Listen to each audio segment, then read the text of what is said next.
कितना लोगों के पता है कि चुनाव निशान छड़ी बा कैसे हाथ खड़ा था? कितना लोगों के पास हैंडबिल बा? आई जो ने हथवा में उठावत है सब लोग, कितना लोगों के पास बा हैंडबिल लेके उठावा इससे?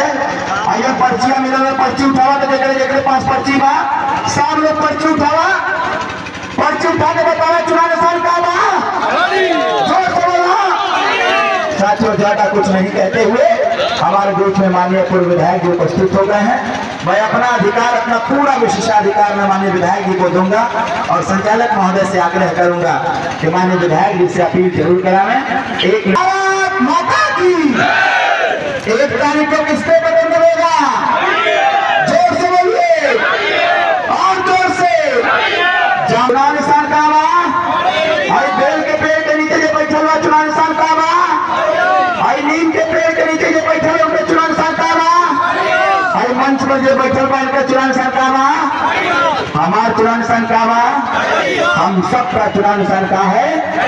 भू भ्रष्टाचार अपराध बढ़ता चला जा रहा है, तमाम तरह की समस्याएं बढ़ती चली जा रही है। आपने निर्णय लिया कि आने वाले 5 साल में जब फिर से विधानसभा का चुनाव आएगा तो समाजवादी पार्टी को सबक सिखाया जाएगा और आपने उसको सबक सिखाते हुए बहुजन समाज पार्टी को स्थापित करने का काम। हर बार 1 बार 2 बार 3 बार 4 बार आपने सपा की सरकार, 4 बार आपने बसपा की सरकार बनाया, लेकिन साथियों कहीं गरीब का कल्याण नहीं हो पाया। कुछ लोगों को छोड़ दिया जाए तो मैक्सिमम लोग सिर्फ और सिर्फ पीड़ित दुखी और बेबस रहे साथियों।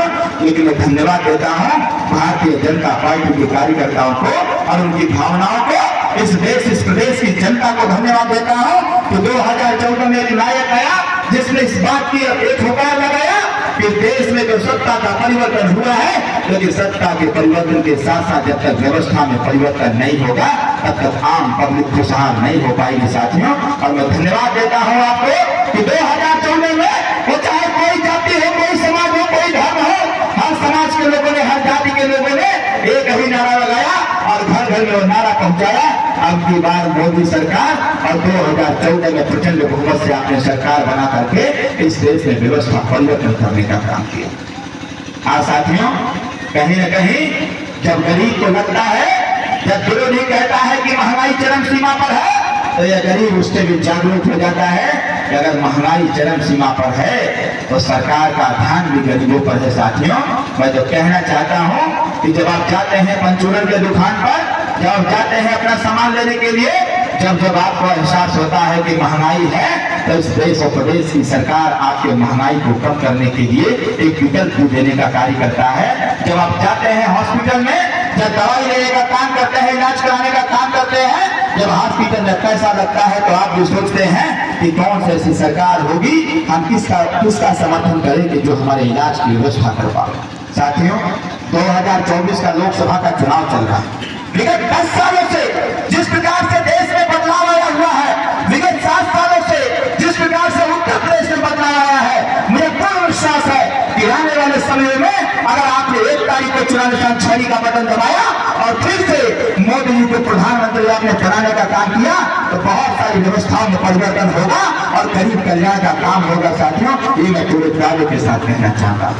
आज माननीय हमारे देश और प्रदेश की सरकार ने जब व्यवस्था किया है, आपको कहा कि कोरोना काल के दरमियान जब तमाम लोग खाने के अभाव में, भोजन के अभाव में जब लोगों की मृत्यु हो जा रही थी, तो हमारी सरकार ने कहा कि भोजन के अभाव में इस भारतवर्ष में हम मरने नहीं देंगे और भारतीय संविधान के मानक के अनुसार वो पूरी व्यवस्था बनाएंगे। सभी लोग छड़ी का बटन दबाएंगे ना, हाथ नीचे करिए। साथियों, लोकतंत्र है और लोकतंत्र में ये पंचवर्षीय योजना जब चली तो 5 साल में एक बार ही किसी न किसी के लिए मतदान किया गया था।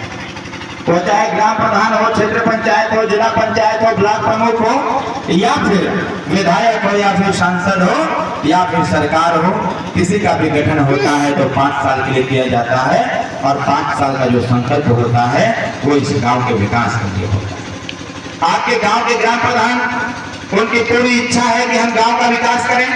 आपके जिला पंचायत की इच्छा है कि हम भी गांव का विकास करें।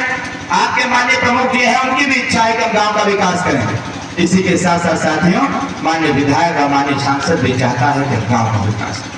और लोकतंत्र में जब आप अपना एक वोट ये सिर्फ आपका एक वोट नहीं है, ये कहीं न कहीं आप निर्णय देने का काम करते हैं। जब आप मतदान करने जाते हैं तो जरूर सोच के जाते होंगे कि हमारा मतदान इस बार जो पड़ेगा वो अपने क्षेत्र के विकास के लिए होगा, हम अपने बच्चों की शिक्षा के लिए देंगे, जो पढ़े लिखे बेरोजगार नौजवान उनके रोजगार के लिए देंगे, अपनी सुरक्षा रक्षा के लिए देंगे, अपने गांव के कल्याण के लिए देंगे। आज चुनावी समर है, हर कोई घूम रहा है, हर एक व्यक्ति कह रहा है आप हमको वोट करिए, सपा वाला कह रहा है हमको वोट करिए, बसपा वाला कह रहा है हमको वोट करिए, कांग्रेस के लोग कह रहे हैं हमको वोट करिए, और हम भी आके कह रहे हैं कि साथियों हमको वोट करिए।